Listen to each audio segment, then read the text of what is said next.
حضرت عمر ابن خطاب رضی اللہ عنہ فرماتے ہیں کہ ایک دن ہم رسول اللہ صلی اللہ علیہ وسلم کی خدمت میں حاضر تھے، اور اسی وقت مجلس میں صحابہ کا ایک مجمع تھا۔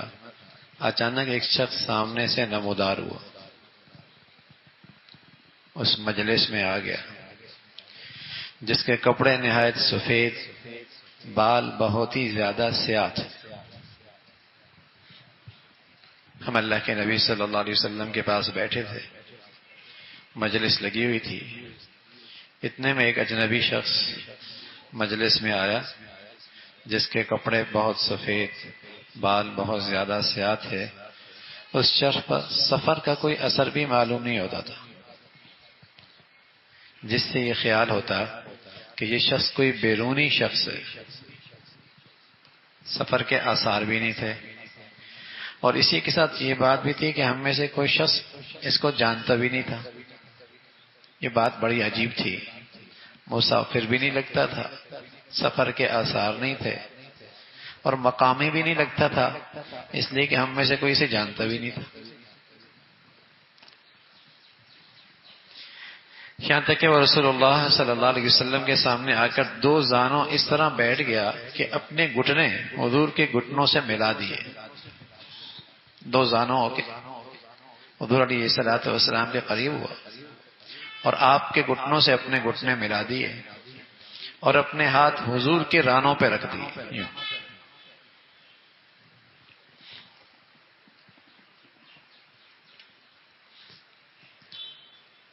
اور کہنے لگے، اے محمد صلی اللہ علیہ وسلم، مجھے بتائیے اسلام کیا ہے؟ آپ نے فرمایا، اسلام یہ ہے، یعنی اسلام کے بنیادی ارکان یہ ہیں، جس سے ایک دیکھنے والا یہ پہچان جائے کہ یہ مسلمان ہے، اور جس کی زندگی ان سے خالی ہو پہچانا جائے کہ اس کا اسلام سے تعلق کوئی نہیں۔ اسلام کیا ہے؟ اسلام کے وہ بنیادی ارکان جس پر پوری اسلام کی عمارت کھڑی ہوتی ہے، یا جن ارکان کے ادائیگی سے اسلامی زندگی کے اندر آدمی بڑھتا چلا جاتا ہے، یا جن ارکان پر عمل کرنے کے بدولت آدمی اسلام کے تمام شعبہ زندگی میں اس کے لیے عمل آسان ہو جاتا ہے۔ تو فرمایا، یا رسول اللہ، اسلام کیا ہے؟ یعنی اس کے ارکان کیا ہے؟ تو آپ علیہ الصلوۃ والسلام نے فرمایا، تم شہادت ادا کرو اللہ کے سوا کوئی الہ اور کوئی ذات عبادت اور بندگی کے لائق نہیں، اور محمد اللہ کے رسول۔ ایک تو یہ، یعنی زبان سے اللہ کی توحید کی اور اللہ کے نبی کی رسالت کی گواہی دے دو، لا الہ الا اللہ محمد رسول اللہ۔ آپ علیہ الصلوۃ والسلام نے اس سائل کے سوال کے جواب میں اسلام کے ارکان کا تعارف یوں کروایا، اور فرمایا، نماز قائم کرو، زکوٰۃ ادا کرو، ماہ رمضان کے روزے رکھو، اگر بیت اللہ کی تمہیں استعداد ہے جانے کی تو حج کرو۔ اس نووارد سائل نے آپ کا یہ جواب سن کر کہا، صدقت، آپ نے سچ کہا۔ سوال بھی کر رہا ہے، تصدیق بھی کر رہا ہے،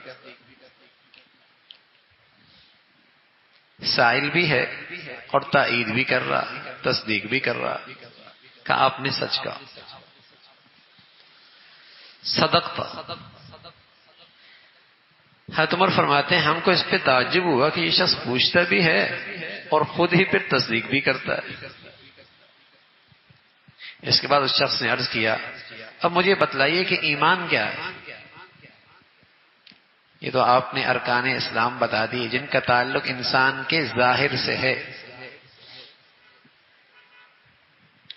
اسلام اصل تو میں نے اس کے ہیں سپرد کر دینا۔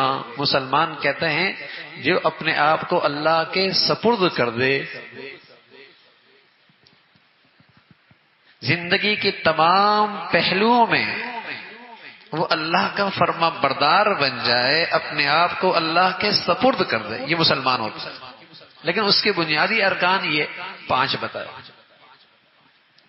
ظاہر ہے ان کے بغیر تو مسلمان ہی کوئی نہیں۔ آپ یہ تو جانتے ہیں کہ اسلام میں کلمے کی کیا اہمیت ہے،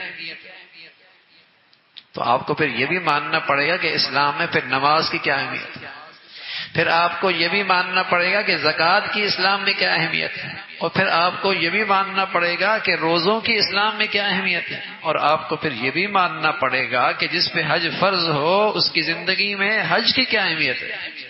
آپ فرمایا کرتے تھے جس آدمی پہ حج فرض ہے اور وہ پھر فرض ادا نہیں کرتا اور مر گیا تو مجھے کوئی پرواہ نہیں کہ یہودی بن کے مرے یا نصرانی بن کے مرے۔ ہمیں کلمہ توحید کی تو اہمیت ہے نا، اندازہ ہے کلمہ پڑھنے سے آدمی مسلمان ہوتا ہے۔ تو جب آنے والے سائل نے جب پوچھا تو آپ نے صرف کلمے کی بات نہیں کی، 5 چیزوں کا ذکر فرمایا، کلمہ بھی، نماز بھی، زکوٰۃ بھی، روزہ بھی، حج بھی، 5 چیز۔ اور پھر آنے والے نے اس کی تصدیق بھی کی۔ میرا بچہ کہتا ہے میں کلمہ نہیں پڑھتا، میں اسلام میں کلمہ نہیں پڑھتا، آپ پریشان ہو جائیں گے نا۔ لیکن میرا بچہ نماز نہیں پڑھتا، آپ پریشان نہیں ہوتے۔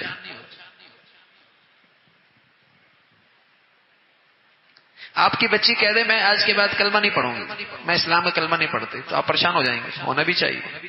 لیکن وہ کہتی ہے میں نماز نہیں پڑھتی، سستی ہوتی ہے مجھ سے، میں سستی ہوتی ہے، فجر میں مجھے نہ اٹھایا کرو۔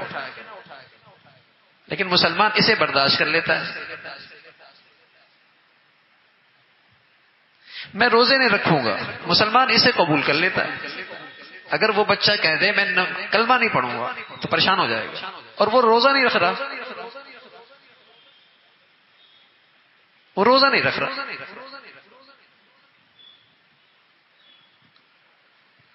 تو جبرائیل سائل نے جب یہ پوچھا کہ اسلام کیا ہے تو آپ نے تعارف کرا دیا، بتا دیا۔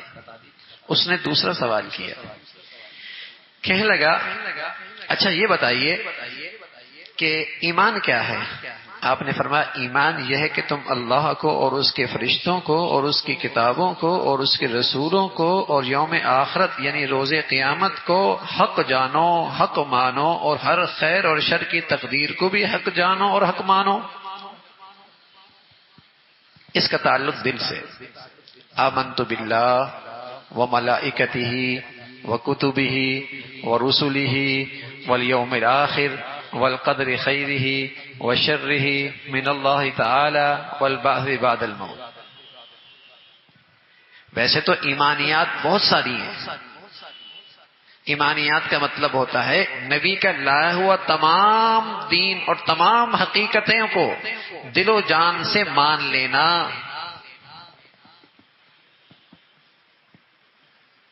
جو آپ لے کے آئے اللہ کی طرف سے اس کو دل و جان سے ماننے کا نام، دل سے، زبانی نہیں صرف دل سے ماننے کا نام، تصدیق کرنے کا نام ایمان ہے۔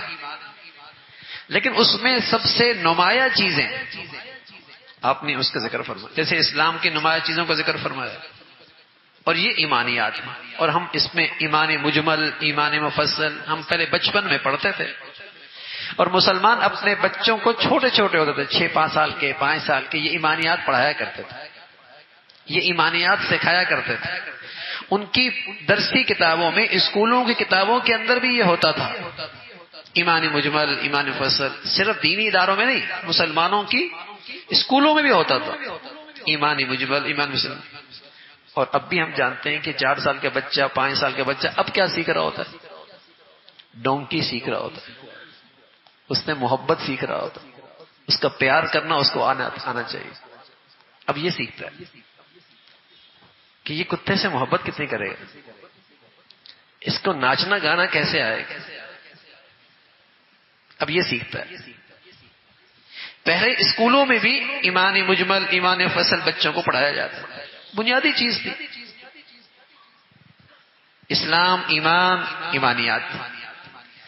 تو پوچھا گیا، آنے والے نے کہا یا رسول اللہ، اے محمد صلی اللہ علیہ وسلم ایمان کیا ہے؟ تو آپ نے فرمایا ایمانیات یہ۔ آپ نے یہ ایمانیات گنا دی۔ یہ سن کر اس نے کہا آپ نے سچ کہا. پھر اس نے تصدیق کی آپ نے سچ کہا. اس کے بعد اس شخص نے عرض کیا مجھے بتلائیے احسان کیا ہے؟ احسان کیا ہے؟ اسلام ایمان کے اعلی مرتبہ پانے کے لیے اب اگلی چیز آ گئی. اعلی مرتبہ پانے کے لیے وہ ہے احسان. کہا احسان کیا؟ آپ نے فرمایا احسان یہ کہ اللہ کی عبادت اور بندگی تم اس طرح کرو گویا تم اسے دیکھ رہے ہو. اور اگر تمہارا یہ خیال نہیں بنتا، اس درجے کی کیفیت نہیں بنتی، تو یہ خیال کرو کہ اللہ تمہیں دیکھ رہا ہے.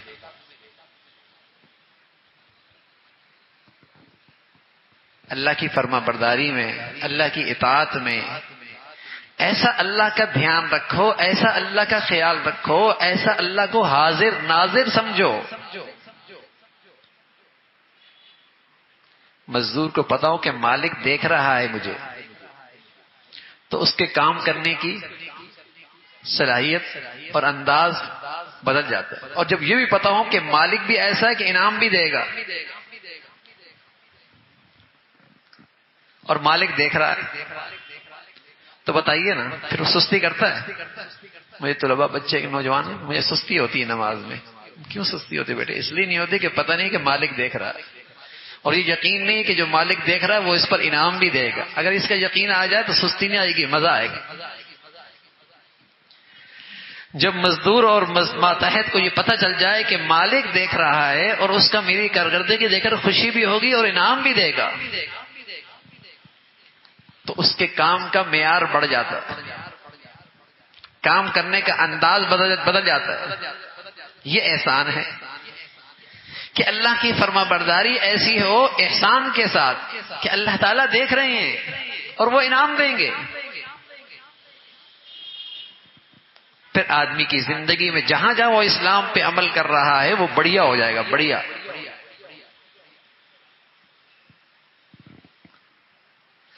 تو اس نے جب یہ سوال کیا تو حضور علیہ فرمان، جب آپ نے یہ جواب دیا تو اس نے کہا صدقتا، آپ نے سچ کہا. اب اس نے ایک اور سوال کیا. اس نے عرض کیا مجھے قیامت کے بارے میں بتائیں. مسا، قیامت کب واقع ہوگا؟ آپ علیہ الصلوۃ والسلام نے فرمایا جس سے یہ سوال کیا جا رہا ہے اس کو سوال کرنے سے وہ زیادہ نہیں جانتا. جس سے سوال کیا جا رہا ہے وہ سائل سے اس کو زیادہ نہیں جانتا. مل مسئول اعلم من السائل، جس سے پوچھا جا رہا ہے وہ پوچھنے والے سے اس معاملے میں زیادہ نہیں جانتا.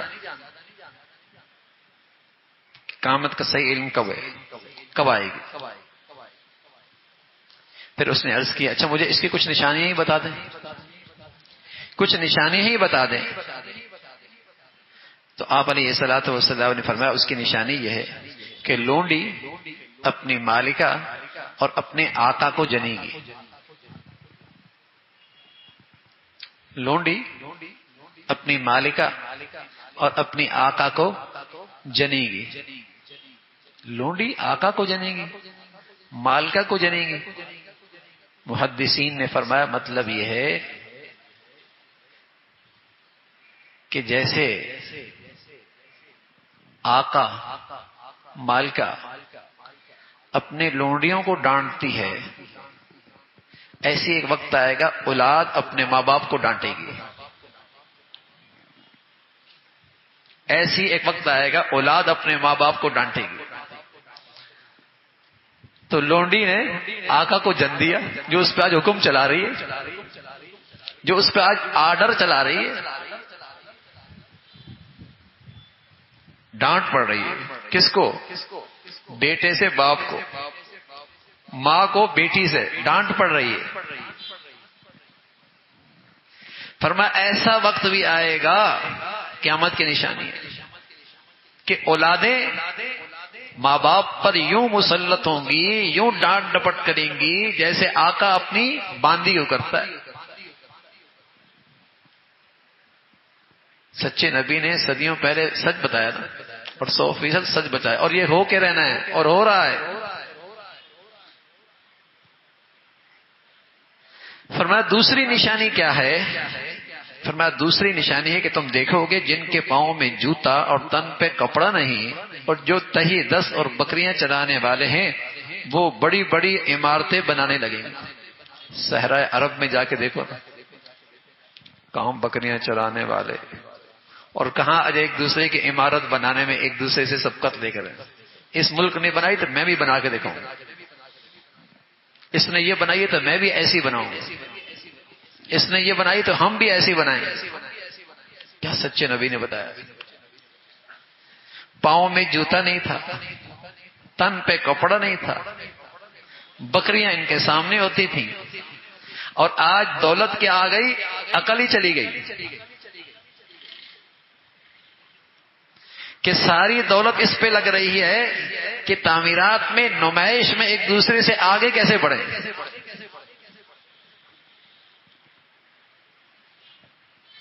حضور علیہ الصلوۃ والسلام دوسری نشانی ہے کہ تم دیکھو گے جن کے پاؤں میں جوتا اور تن پہ کپڑا نہیں، جو تئی دس اور بکریاں چرانے والے ہیں وہ بڑی بڑی عمارتیں بنانے لگیں گے اور اس میں ایک دوسرے سے بازی لینے کی کوشش کریں گے۔ حضور علیہ الصلوۃ والسلام نے جب یہ بات بتائی، حضرت عمر کہتے ہیں یہ باتیں کر کے اس نے کہا آپ نے سچ کہا، یہ بھی صحیح بات۔ اتنے میں وہ نوارد جو آیا تھا چلا گیا۔ حضور علیہ الصلوۃ والسلام نے فرمایا اے عمر تمہیں پتہ ہے یہ سوال کرنے والا شخص کون تھا؟ میں نے عرض کیا یا رسول اللہ اور اس کا رسول زیادہ بہتر جانتے ہیں۔ آپ نے فرمایا یہ جبرائیل تھے، سفید کپڑوں میں آئے تھے، جن کے بال بڑے سیاہ تھے، جو مجلس میں یوں ادب سے بیٹھے تھے اور یوں سوال کر رہے تھے اور میرے جوابات پہ تصدیق بھی کر رہے تھے۔ یہ جبرائیل امین آئے تھے، اور یہ آئے تھے اس مجلس میں اس لیے آئے تھے کہ تم لوگوں کو تمہارا دین سکھائیں۔ جیسے سورہ فاتحہ پورے قرآن کا خلاصہ ہے، اسے ام الکتاب کہتے ہیں، ایسے یہ حدیث ام الاحادیث ہے، تمام احادیثوں کی ماں، جڑ، خلاصہ۔ نبی کی تمام احادیث کا یہ خلاصہ ہے۔ تو اس نے 5 سوال کیے، اسلام، ایمان، احسان، قیامت کا صحیح وقت اور قیامت کے قریب آنے والی بعض نشانیاں۔ آپ نے ان کی تصدیق کی، آپ نے اس کا جواب دیا، اس نے اس کی تصدیق کی اور وہ چل دیے اور امت کو ایک پیغام دے کر گئے اور خلاصہ بتا کر گئے۔ انشاءاللہ کچھ باتیں اس کے بارے میں عرض کریں گے۔ اللہ تعالی عمل کی توفیق نصیب فرمائے۔